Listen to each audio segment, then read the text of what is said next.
우리 계속해서 오늘 말씀은 구속사 시리즈 5번째 시간인데 창세기 4장 1절로 7절까지 우리 지난주에 살펴보았는데 계속되는 가인과 아벨의 이야기를 지난주에는 가인과 아벨을 낳는 과정에서 아담과 하와의 구속자를 기다리는 믿음에 대해서 살펴봤는데 오늘은 그렇게 해서 이 세상에 태어난 가인과 아벨이 하나님을 향해 어떤 또 마음을 가졌는지 신앙을 가졌는지 특히 그들은 어떤 예배자의 모습을 대표적으로 보여주는지 우리가 그 관점에서 좀 살펴보려고 합니다. 창세기 4장 1절에서 12절 그리고 25절 26절 그렇게 보도록 하겠습니다.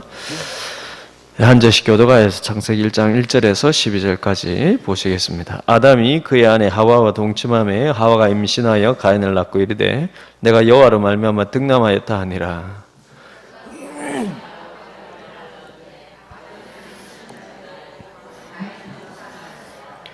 세월이 지난 후에 가인은 땅의 소산으로 제물을 삼아 여호와께 드렸고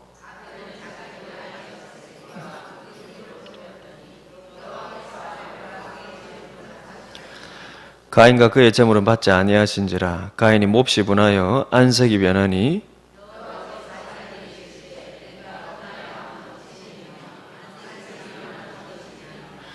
내가 선을 행하면 어찌 낯을 들지 못하겠느냐. 선을 행하지 아니하면 죄가 문에 엎드려 있느니라. 죄가 너를 원하나 너는 죄를 다스릴지니라.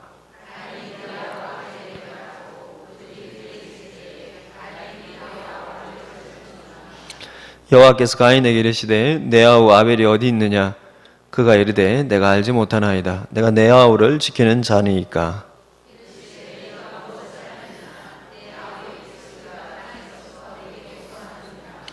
땅이 그 입을 벌려 내 손에서부터 내 아우의 피를 받았은즉 내가 땅에서 저주를 받으리니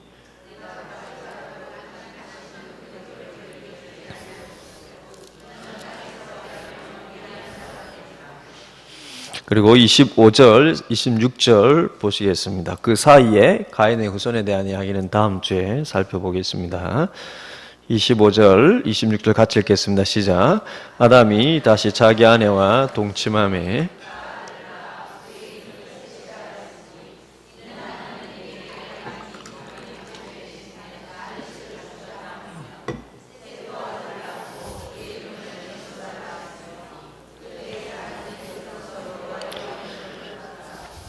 아멘. 지난주에 우리가 창조 타락 구속 이 순서를 따라서 구속에 하나님께서 타락 이후에 구원하실 일에 대한 약속, 즉 여자의 후손을 주셨고 이에 대한 구속의 그 첫 갈망으로 그 구속자인 여자의 후손에 대한 아담과 하와의 믿음을 살펴보면서 가인을 낳았을 때에 내가 여호와로 말미암아 득남하였다. 그 의미에서 얻었다라는 뜻의 가인이라고 지었다. 우리 그 부분을 살펴봤는데 원래 그 히브리어 원문은 그대로 지어가면 내가 남자 곧 여호와를 얻었다. 그렇게 표현할 정도로 그 속에는 가인을 낳았을 때 이 아이가 여자의 후손, 즉 구속자가 아닌가. 그 믿음이 있었다라는 것입니다. 그러나 둘째 아벨을 낳았을 때는 그 아벨이라는 뜻이 허무라고 하지 않았습니까? 왜 둘째 아이를 낳으면서 허무라고 지었느냐? 그가 곧 여자의 후손이 우리를 구원해 주리라는 그 기대에 대한 실망의 표현이라 그랬죠. 그래서 여자의 후손, 즉 그 구속자에 대한 하나님의 약속을 믿는 그 믿음의 내용은 올바른데 믿음의 목적이 자신의 소원에 집중되어 있는 그저 빨리 이 고생의 세월을 끝내고 다시 에덴의 그 풍요로운 삶으로 돌아가고 싶은 여러분 그렇게 자신의 소원에 집중되어 있는 이 신앙 이것이 초기 아담과 하와의 믿음의 모습이었다. 저는 그렇게 해석을 하여 설명을 하였습니다. 그리고 흥미롭게도 이 두 가지 역설적인 믿음 즉 믿음의 내용은 틀린 게 아닌데 믿음의 목적 그 방향이 잘못되어 있는 이 둘 중에 후자만을 물려받은 것, 즉 잘못된 그 믿음의 목적만 물려받은 게 가인이었고 전자를 물려받은 것, 즉 믿음의 바른 내용과 더불어서 믿음의 목적도 바르게 가졌던 아들이 바로 둘째 아들 아벨이었습니다. 오늘 본문은 이 두 사람의 신앙이 비교되는데 중요한 것은 동시에 하나님께 드릴 인류의 첫 예배가 이들을 통하여서 첫 예배가 드려졌다라고 기록이 되어 있습니다. 물론 아담과 하와가 그 전에 예배를 물론 제사를 했을 수도 있지만 어쨌든 창세기에 기록된 첫 예배 기록은 가인과 아벨의 예배였고 즉 제사였고요. 이것이 이 두 사람의 이런 신앙이 비교되는 이야기로 전개가 되는 것입니다. 따라서 여러분 아담과 하와가 구속자에 대한 그 첫 소망으로 난 가인과 아벨이 첫 예배를 드리는 그 첫 예배 속에 그들은 구속자에 대한 어떤 이해가 있고 그 구속자와 관련되어서 예배의 의미와 목적은 무엇인가 오늘 그에 관한 메시지가 우리에게 주어지는 것입니다. 그렇게 오늘 배울 말씀의 그 방향을 이렇게 여러분들이 생각하시면서 또 주보 앞면에 있는 설명을 제가 읽으면서 설명을 조금 드리도록 하겠습니다. 이해가 되시죠? 지난주에는 그 구속자, 하나님이 약속한 구속자를 아담과 하와가 처음으로 어떤 마음으로 기다렸는지를 살펴보았다면 오늘은 그들의 자녀인 아담과 이 가인과 아벨을 통하여서 그 구속자를 기다리는 그들의 그 믿음이 예배에는 어떻게 반영되어 있는지, 그래서 우리가 예배를 드리는 목적과 그 의미가 여러분 또 이것을 통해서 또 배울 수 있는 부분이 있지 않나 그렇게 저는 생각이 들었습니다. 그럼 제가 설명을 읽겠습니다. 아담과 하와의 타락의 중심에는 하나님의 주권에 대한 탐욕이 있었습니다. 자신이 하나님의 자리에 앉고 싶은 탐욕이 있었다 그랬죠. 계속 읽겠습니다. 따라서 여자의 후손을 통한 구속의 목적 역시 단순히 사람이 에덴으로 복귀하는 것에 있는 것이 아니라 자신의 존재와 삶의 주인이 하나님이심을 인정하는 하나님의 주권의 회복에 있었습니다. 그러므로 여자의 후손을 믿고 소망하는 예배, 구약에서는 제사요. 그 핵심 또한 자신의 주권이 하나님에게 있음을 인정하는 신앙 고백이 있었습니다. 무슨 말이냐면은 여러분 하나님 보시기에 인류의 타락의 그 중심에 하나님의 주권에 대한 욕심이 있었기 때문에요. 하나님이 그렇게 타락하여서 쫓겨난 그들을 구원하시는 하나님의 목적도 그들로 하여금 다시 하나님의 주권을 인정하게 하는 자리로 부르시는 것입니다. 그런데 하나님의 주권에 탐욕이 있었던 사람들은 하나님이 약속한 구원에 대한 그 약속도 그 마음 아래에서 이해를 한다는 거예요. 내가 하나님을 믿었을 때 하나님이 내게 어떤 복을 주실까? 내게 어떤 이익을 주실까? 내가 다시 하나님이 나를 구원하시고 회복시키면 에덴 동산으로 다시 빨리 돌아가서 어떻게 편안한 삶을 살 수 있을까? 여기에 초점이 맞춰져 있다는 것입니다. 그렇기 때문에 이 간격이 있다는 것이죠. 그래서 여러분 우리가 예수님을 믿고 하나님 앞에 예배하러 나올 때 끊임없이 이 두 가지가 영적으로 싸우는 거예요. 영적으로 싸우는 것입니다. 하나님께서 우리를 타락 가운데 하나님께서 우리를 구원하시는 하나님의 목적과 그렇게 구원받았을 때 내 마음에서 원하는 내가 예수님을 믿는 그 목적 사이에 이 갭이 있다는, 이 간격이 있다는 것입니다. 그 간격이 좁혀지는 것이 바로 신앙의 삶이 아닌가 싶습니다. 근데 어떻게 좁혀지겠습니까? 하나님이 우리를 예수 믿게 하는 목적을 우리에게 맞추는 게 간격이 좁혀지는 게 아니라 우리가 하나님이 우리를 예수 믿게 하시는 하나님의 목적에 우리가 쫓아가는 게 간격이 좁혀지는 것입니다. 우리는 아무리 때를 쓴다고 하나님이 신앙의 목적을 우리에게 맞추지 않습니다. 절대 착각해서는 안 됩니다. 아무리 우리가 여러분 열심히 신앙생활하고 하나님 앞에 열심히 기도로 부르진다 해서 신앙을 가지는 목적을 하나님 우리에게 맞춰주진 않으세요. 그거는 예수님이 십자가를 지신 목적입니다. 예수님이 십자가를 지신 목적은 우리로 하나님께서 기뻐하시는 하나님의 사람으로 여러분 변화시키시고 만들어 가시는 거기 때문에요. 여러분 우리가 신앙생활을 이 땅 위에서 한다라는 의미는 우리가 거기 맞추는 겁니다. 그렇기 때문에 우리는 끊임없이 예배를 통하여서 내가 예수 믿는 목적이 무엇인지를 살펴봐야 되고요. 특별히 삶의 고난을 통해서 혹은 내가 생각대로 되어지지 아니하는 내 짧은 소견으로 볼 때 실패라고 여겨지는 여러분 그 실패를 통해서 그 속에서 낙심하는 마음이 들 때, 그 속에서 두려워하는 마음이 들 때, 아, 내가 예수 믿는 목적이 무엇이지? 계속 물어봐야 된다라는 거예요. 그것이 하나님을 내가 원하는 신앙의 목적으로 끌어올리는 게 아니라 내가 하나님 앞에 하나님이 나를 구원하신 목적으로 맞춰 나가는 것입니다. 세상 어떤 종교를 보십시오. 누가 그 신의 뜻에 맞춰서 여러분 가는 종교가 어디 있습니까? 대부분 사람들의, 여러분 그런 교리의 내용이 있다 할지라도 사람들이 가지는 종교심은 대부분 내가 열심히 해서 그 신을 내가 원하는 목적에 이렇게 끌어올리는 것이 여러분 신앙의 목적입니다. 그러나 여러분 신자들은 그렇게 돼서는 안 된다는 것입니다. 우리는 오히려 내 뜻대로 되지 아니하면 아니할수록 그때일수록 더욱더 내가 예수 믿는 목적이 뭐지? 예수님이 나를 위해 십자가 지신 이유가 뭐지? 끊임없이 하나님의 입장에서 생각하면서 거기에 맞춰 나가는 것. 그게 바로 하나님의 주권과 거기에 따라 우리의 삶에 섭리하신 하나님의 섭리를 인정해 나가는 삶이고요. 그것이 바로 우리가 하나님 앞에 우리의 삶을 맡기는 구체적인 방법이고, 그럴 때 희한하게 내 삶에 그 여러분 고난과 어려움처럼 보이는 그 환경에서도 기쁨과 감사를 잃지 않고 그런 상황 속에서 우리의 마음이 찬송하며 뒤따라갈 때 희한하게 하나님이 우리의 삶을 더 좋은 길로 인도하신다니까요.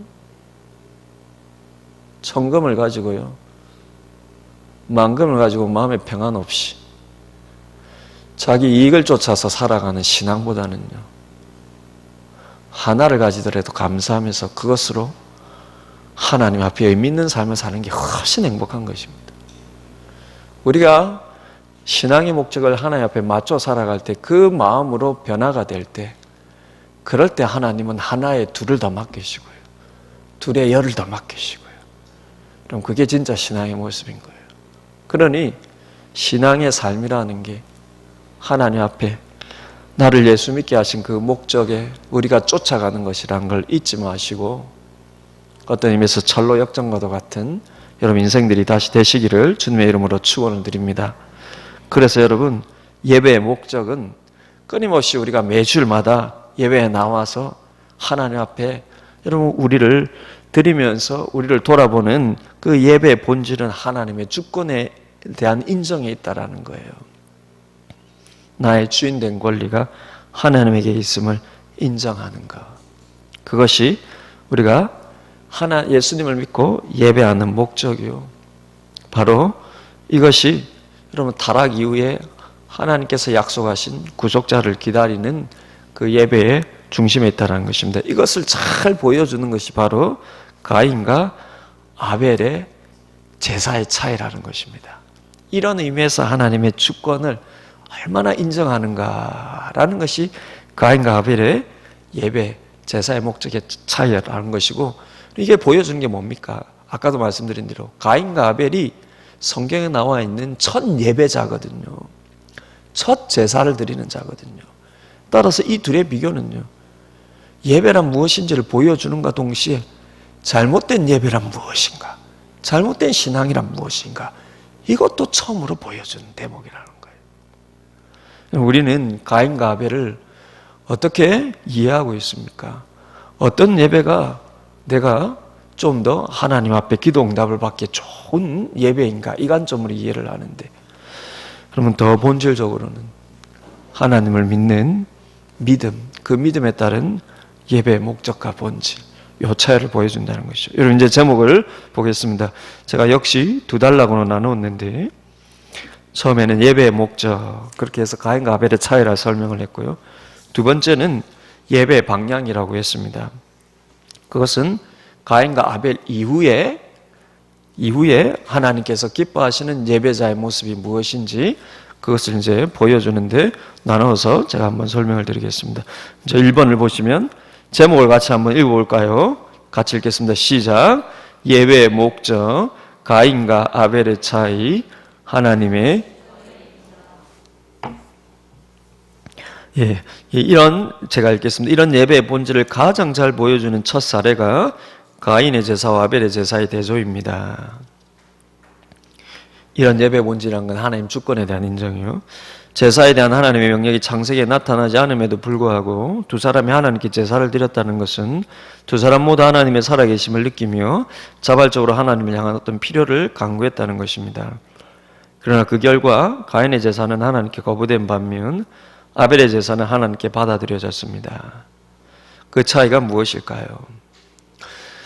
여러분, 가인과 아벨의 이야기를 보면은 그들이 각각 제사를 드리는데 하나님께서 제사를 하라는 명령이 안 나타나 있습니다. 저번에도 한번 설명을 드렸는데 실제 하나님이 그런 명령했는지는 몰라도 성경에는 가인과 아벨이 하나님께서 제사하라 해서 제사를 하는 게 아닙니다. 어떤 모습 면에서는 스스로 제사하는 모습으로 나타납니다. 그건 무엇입니까? 타락한 인류가 하나님에 대한 필요를 모두가 다 느꼈다라는 것입니다. 물론 아담과 하와를 통하여서 그걸 배웠겠지만 두 사람 모두 자발적으로 예배하는 모습으로 그려져 있는 이 이야기를 통해서 암시하는 것은 두 사람 모두 여러분 쫓겨난 에덴 동산에서 쫓겨난 상태에서 태어난 그 인류는 하나님의 필요에 대해서 하나님 그들 인생에 필요한 분인 것에 대해서 다 느꼈다는 것입니다. 왜냐하면 자기들 삶에 한계가 있으니까요. 특별히 자기들이 수고를 해야 땅이 소산을 내는 어떤 의미에서 그런 노동의 고생의 삶을 타락의 결과로 살아야 하니까요. 그러니 여러분 땅이 소산을 내기 위해서 고생을 할 때 자기가 고생한 만큼 얻는 게 아니라 그 고생에 대해서 하나님이 보답을 해주셔야 그 곡식의 열매를 맺게 해주셔야 얻는 것이니까요. 그러니 그들의 삶에 하나님의 필요를 절대적으로 느낀 것입니다. 그렇다면 그들은 하나님이 필요하다라는 것을 다 느끼고 그리 제사를 드렸다라는 것은 그 필요는 하나님만이 주실 수 있는 것이라는 믿음이 있었다는 것이지 않습니까? 그런데 왜 하나님이 아벨의 제사는 받으시고 가인의 제사는 받지 않으신가? 그 답은 먼저는 제물의 종류의 차이는 아니었다는 것입니다. 저번에도 설명드린 거 한번 정리하는 의미인데요.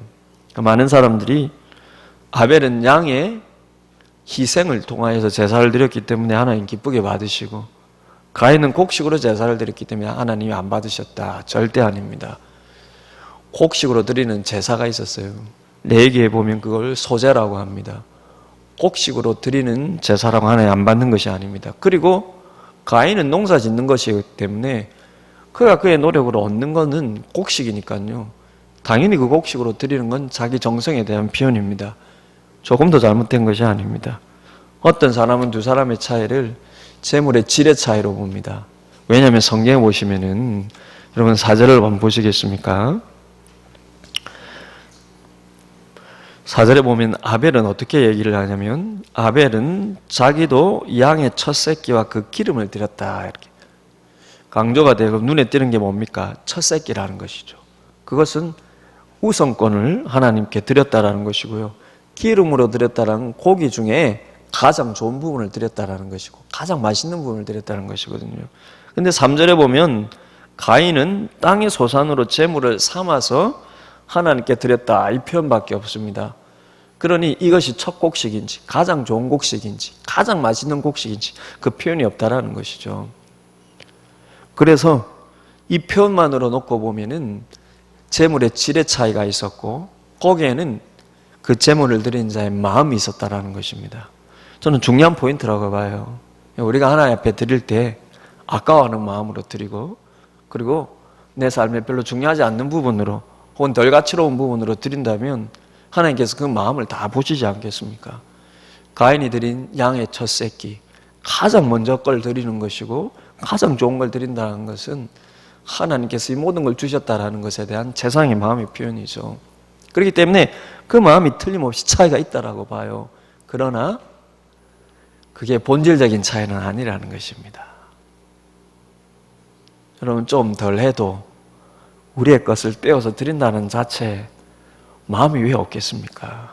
늘 그 마음에 머물러 있어서는 안 되지만 때로는 아까운 것 같아도 그래도 내가 하나님 앞에 드리는 그 마음 하나님이 그걸 모두 틀렸다라고 얘기는 하지 않으실 겁니다. 그러면서 우리가 조금씩 더 하나님이 내가 아까워하는 마음이라도 이렇게 드릴 때 하나님 그걸 기쁘게 받으시고 우리에게 또 베푸시는 은혜를 내가 맛보면서 조금 더 나은 것을 드리고 조금 더 먼저 드리고 뭐 그런 과정이 또 있을 수도 있죠. 저는 이게 본질의 차이는 아니라고 봅니다. 중요한 차이기는 하지만 그러면 본질적인 차이는 무엇인가? 바로 믿음의 차이라는 것입니다. 그럼 보시면은 4절, 3절, 4절을 보시면은요. 4절을 보시면 아벨은 자기도 양의 첫 새끼와 그 기름으로 드렸더니 여호와께서 무엇을 받으셨다? 아벨과 그의 제물을 받으셨으나 처음에 뭘 받았다라는 것입니까? 아벨 자신을 받았다는 거예요. 제가 히브리어 원문을 살펴보니까요. 받았다라는 번역된 게 히브리어 원문에서는 보다라는 뜻입니다. 하나님이 가인을 보시고 그리고 그의 제물을 받다라는 거예요. 반면 6절에 보십시오. 5절에 보십시오. 그러고 나서 가인에 대해서는 뭐라고 얘기하십니까? 가인과 그의 제물은 받지 아니하신지라. 그러니까 이것도 히브리어 원문을 지역하면 어떻게 됩니까? 하나님이 가인은 보지 않으시고 그리고 그의 제물도 보지 않았다는 것입니다. 그러니 그러면 이 문장 자체만으로 봤을 때 눈에 띄는 건 하나님이 아벨에게서 받으신 것은 먼저 아벨 자신을 보셨다라는 거예요. 그의 제물을 보기 전에. 물론 이것도 뭐 해석일 수 있지만요.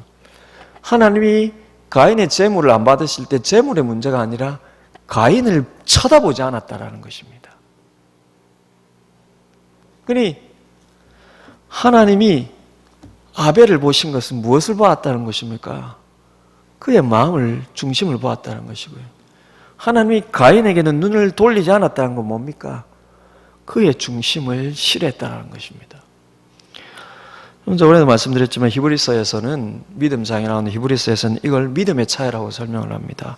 히브리서 11장 4절에 이렇게 이야기합니다. 믿음으로 아벨은 가인보다 더 나은 제사를 하나님께 드림으로 의로운 자라 하시는 증거를 얻었으니 하나님이 그 예물에 대하여 증언하심이라. 그가 죽었으나 믿음으로써 지금도 말하느니라. 이 대목에서 여러분 눈에 띄는 게 뭡니까?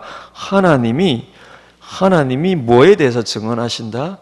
그의 예물에 대해서 증언을 하신다는 거예요. 그의 예물은 하나의 증명이라는 것입니다. 그의 예물은 무엇을 증명하느냐? 그의 마음에 있는 믿음을 증명하는 게 그의 예물이었다는 거예요. 중요한 건 그의 마음의 믿음이었다는 것입니다.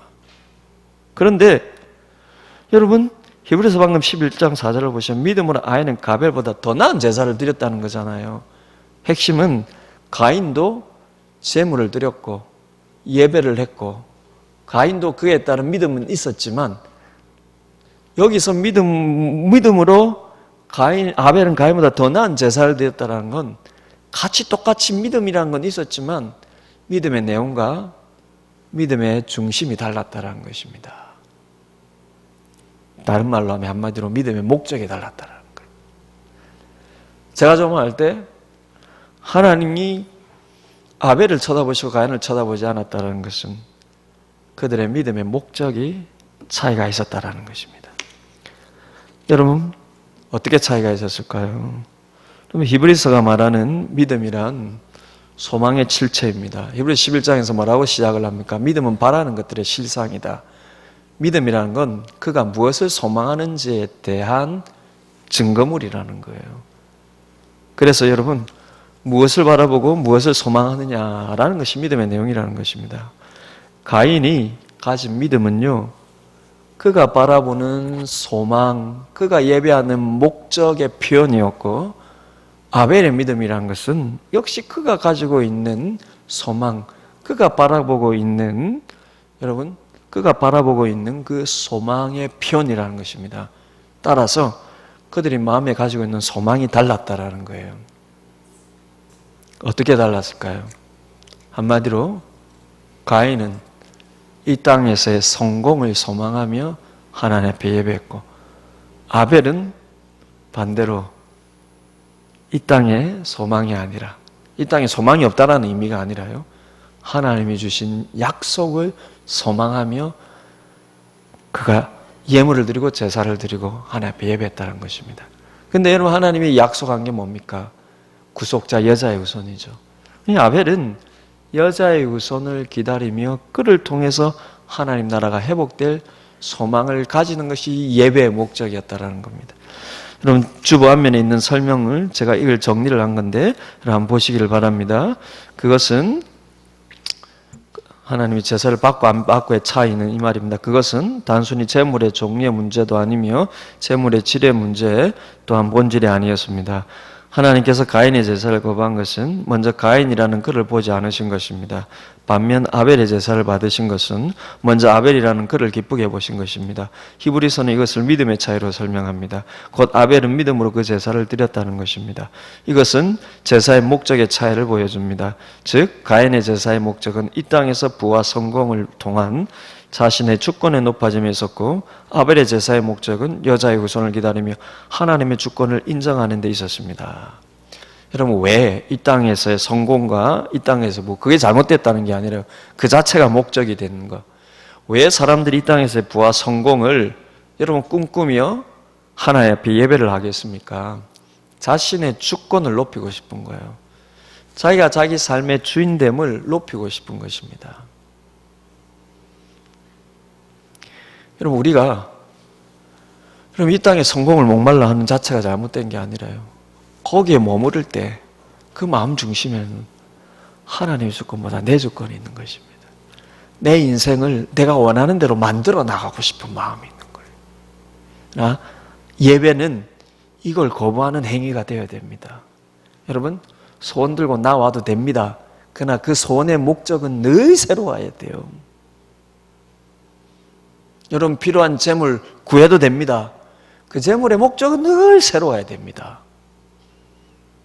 여러분 원하는 성공을 하나님 앞에 기도해도 됩니다. 합격을 붙여달라고 기도해야 되고 여러분 열심히 준비하는 것 하나님께 성공시켜달라고 기도해야 됩니다. 그러나 여러분 왜 우리가 예배해야 됩니까? 거기에 머물면 안 되고요. 예배를 통해서 우리의 마음을 왜 새롭게 해야 됩니까? 왜 성공해야 되지? 그 재물이 왜 내게 필요하지? 왜 내 자녀들이 잘 돼야 되지? 그 목적을 늘 새롭게 하는 것이 예배입니다. 그렇기 때문에 예배는 자신의 주권을 끊임없이 내려놔야 돼요. 자신의 주권을 내려놓는다는 게 하나님 가난해야 됩니다. 가난하게 해주십시오. 이게 아니죠. 하나님이 성공하면 속된 겁니다. 성공하지 않게 해주십시오. 이것도 아니에요. 성공을 우리가 꿈꿔도 되고 기도해도 되고 여러분 부를 꿈꿔도 되고 부를 위해서 기도해도 되고 자녀를 위해서 여러분 더 높은 것을 향해서 기도해야 됩니다. 그러나 그 목적이 늘 새로워야 되는 것입니다. 그래야 우리 자녀들에게 예수 믿는 목적을 바르게 가르쳐주죠. 네가 꿈꾸는 그거 왜 되어야 되는데 여러분 그게 우리의 삶의 목적인 것입니다. 그걸 우리가 늘 새롭게 해야 우리의 자녀들이 여러분 가시밭길을 가더라도 거기서 의미를 다시 주님 안에서 되찾을 수 있는 것입니다. 고난의 길을 가더라도 광야의 길을 가더라도 거기서 해석을 할 수 있는 거예요. 그래서 여러분 성공을 하나님 앞에 기도하는 거 잘못된 거 절대 아닙니다.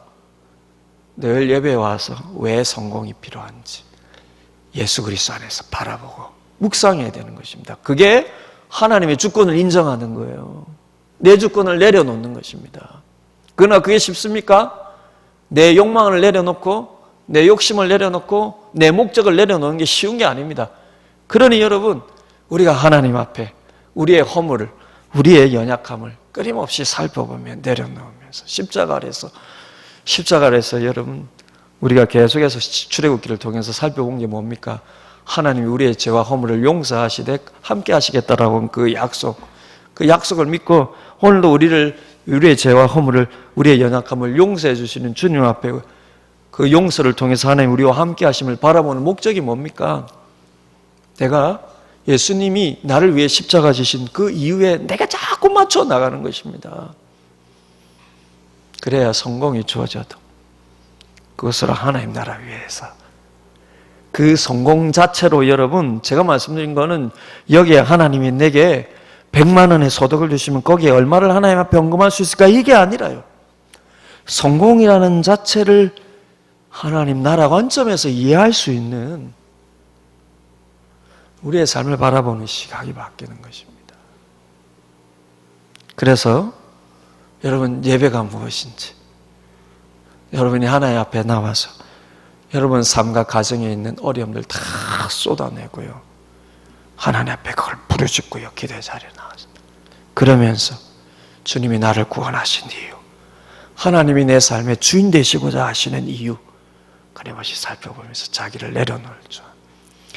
그렇게 하나님의 주권을 여러분 인정하며 하나님의 주권을 고백하는 그런 예배자가 되시기를 주님의 이름으로 축복을 드립니다. 여러분, 그런데 아벨이 죽어버렸어요. 이런 예배자가 죽어버렸습니다. 여자의 후손처럼 보일 정도로 경건한, 그리고 그 구속자를 기다리면서 하나님 나라의 회복을 꿈꾸는 이 참예배자 아벨이 죽어버렸어요. 그것도 이 세상에 자신의 나라를 이루기 위해서 자기 주권을 내세우고 하나님 앞에 제사 드렸던 가인에 의해서 죽어버린 것입니다. 그래서 나온 자가, 하나님이 대신해서 준 자가 누굽니까? 셋이란 사람이죠. 그런데 이 셋이 가지고 있는 신앙적인 함의가 굉장히 중요한 겁니다. 왜냐하면 아담의 자손이 여러분 800명이 넘습니다. 그러면 아담이 그 후로도, 셋을 낳고 난 이후로도 800년을 살면서, 800 몇 년을 더 살면서 여러분 자녀를 낳았으니까요, 성경에 기록되어 있지는 않지만 수백 명이 나왔겠죠. 그런데 그 중에 딱 세 사람만 기록되어 있는 것입니다. 성경에 가인, 아벨, 셋이요. 왜입니까? 그들이 각자 가지는 신앙적인 의미가 중요하다는 것입니다. 그것은 우리에게 그들을 통해서 말씀하시는 신앙적인 의미가 중요하다는 것입니다. 그렇게 봤을 때 가인은 예배의 목적이 잘못된 예배자의 표상이고요, 아벨은 바른 예배의 목적을 보여주는 표상이고, 셋은 뭐겠습니까?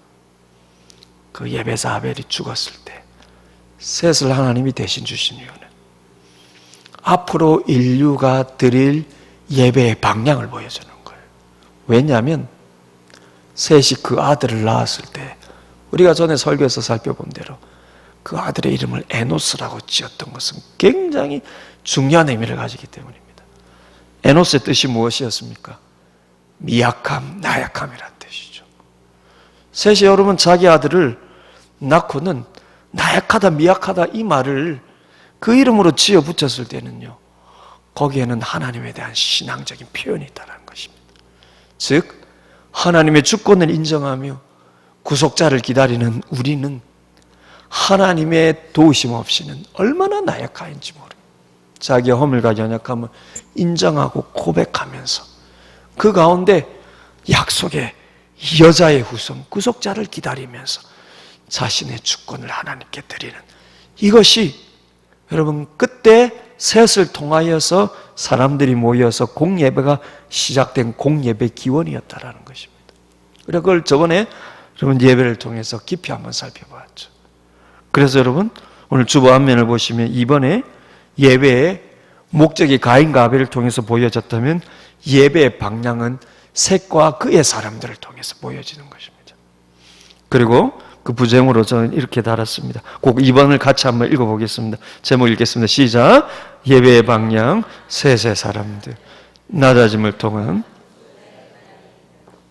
제가 읽겠습니다. 가인의 시기로 아벨은 죽임을 당하였지만 하나님은 아벨을 대신하여 셋이라는 또 다른 경건의 자녀를 주심으로 아벨을 이어 예배의 본질과 목적을 회복하게 하셨습니다. 그래서 그가 아들을 낳고 미약 연약함이라는 뜻의 에노스라 부르며 사람들과 함께 여호와의 이름을 부른 것도 자신들의 허물과 연약함을 인정하며 약속의 구속자를 보내어 주실 여호와의 은혜를 바라보는 예배의 회복이었습니다. 이것은 아벨의 신앙을 잇는 셋의 사람들에 의해 시작된 공예배의 기원입니다. 셋의 후손들은 여자의 후손에 대한 여호와의 약속을 믿고 그 구속자를 기다리며 그를 통해 회복될 하나님 나라를 소망하는 예배자가 되었습니다. 반면 아벨을 죽인 가인의 후손들은 오히려 가인보다 더 하나님을 무시하며 여자의 후손에 대한 믿음을 잃어가는 사람들이 되었습니다. 그래서 지금도 세상에는 여자의 후손을 바라보며 하나님 나라를 소망하는 믿음의 사람이 있는가 하면 여자의 후손을 대적하며 자기 나라를 세워가는 불신의 사람들이 있습니다.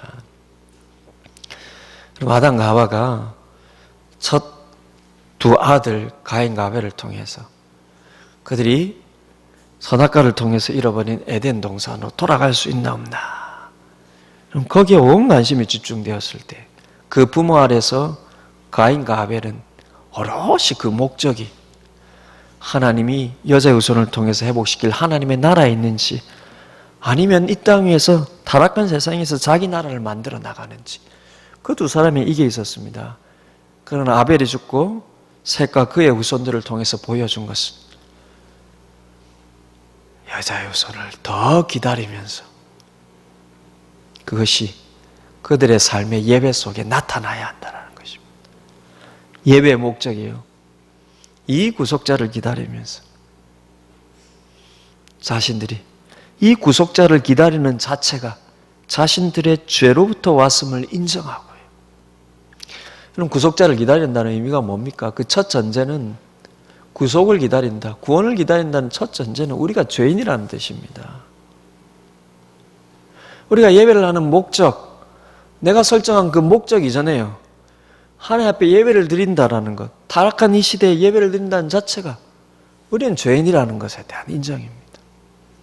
셋의 사람들은요, 예배를 드리는 자신의 목적 자체를 내려놓고요, 우리가 하나님 앞에 죄인이고 하나님 우리에게 은혜를 베푸셔도 우리에게는 연약함이 여전히 있다는 걸 인정을 하면서 그 낮아진 가운데 하나님이 약속하신 메시아를 기다리면서요, 이 땅에서의 삶의 목적과 의미를, 그 구원을 기다리는 의미에서 하나님 앞에 예배를 드렸다는 것입니다. 사랑하는 여러분, 그 구원자를 우리는 이미 만났습니다. 예수님을 이미 만났습니다. 그러나 우리도 예수님이 다시 오셔서 완전한 하나님의 나라를 가져오실, 여러분, 그 하나님 나라를 기다리는 입장에서는 똑같습니다. 셋의 후손들이라. 그러니 우리가 예배를 드리는 이 자리에 와서 그러면 하나님의 주권을 인정하고 내 삶의 주인이 하나님 되심을 인정할 수 있는, 여러분, 그 근본적인 힘도 예수님이 다시 오셔서 우리를 영원한 하나님의 나라에 우리를 선하게 인도하실 것이라는, 여러분, 그 믿음의 방향 때문에 가능한 것입니다. 하나님의 주권을 인정하며 우리가 성공도 꿈꾸고요, 우리가 부도 꿈꾸면서 하나님 앞에 기도할 때 중요한 건 하나님의 주권이라고 했죠. 하나님의 주권을 인정하면서 우리가 우리의 필요들을 하나님 앞에 구할 때 그렇다고 다 그렇게 부자가 되고 다 그렇게 성공만 하는 것은 아니지 않습니까? 때로는 그 가운데 실패도 오고 때로는 그 가운데 재물을 잃기도 하고요.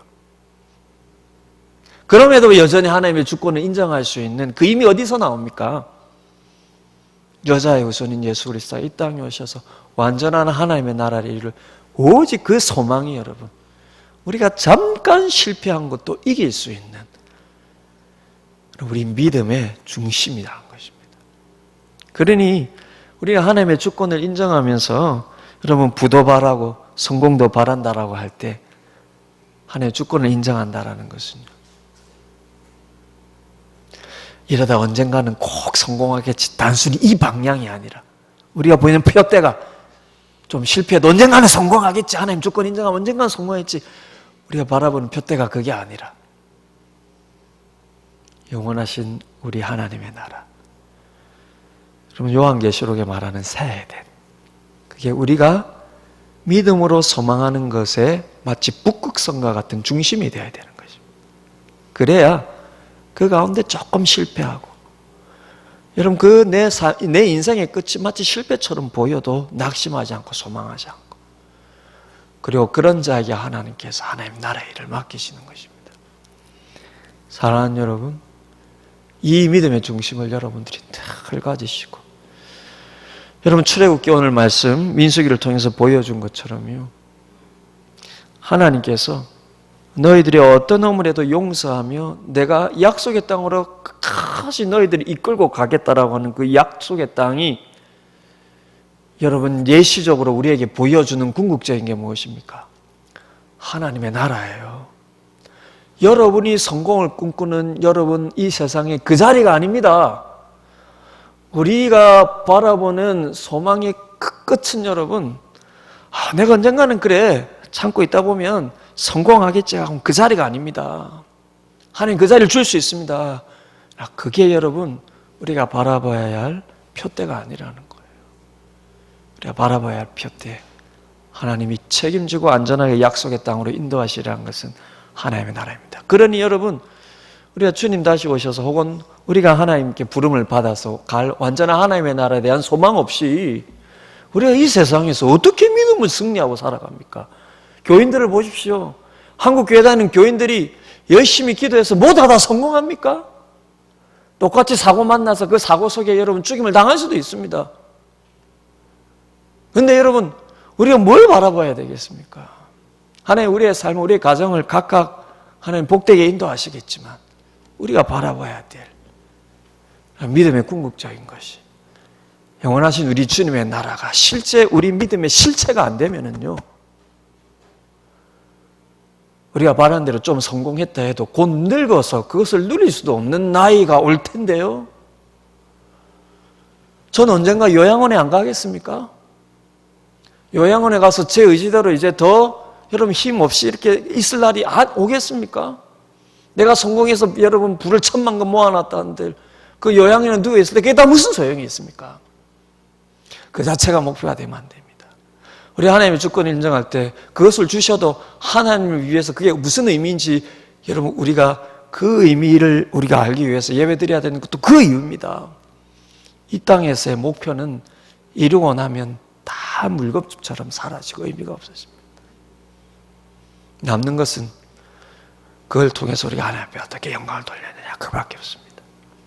그러니 우리가 그 중심을 잃지 않기 위해서는 영원하신 우리 주님의 나라에 대한 소망이 우리의 믿음의 실체가 되어야 되는 것입니다. 그럴 때 여러분 어떤 상황 속에서도 감사를 잊지 않을 수 있고요. 그리고 성공이 주어져도 그것이 마치 다인 것처럼 기뻐하지 않습니다.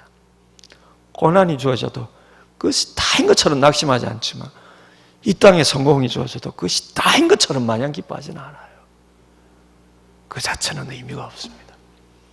우리가 주님 나라 바라볼 때요, 주님께서 오셔서 완전히 우리의 구속을 완성하실 그 나라를 바라보는 믿음이 우리 중심에 있을 때요, 주어진 성공도 제대로 이해하고 그것으로 제대로 하나님께 영광을 돌리고, 여러분 그렇게 여러분 예배 자리에 올 때마다 여러분 믿음의 푯대를 늘 우리 주 예수 그리스도 다시 오셔 우리 주님 앞에 맞추는 그런 예배자가 되시고, 이런 말씀이 여러분을 우울하게 하는 게 아니라 우리의 기쁨의 중심을 세우는 그런 신앙의 이야기로 여러분에게 깊이 들리시는 은혜가 있으시길 주님의 이름으로 축복을 드립니다.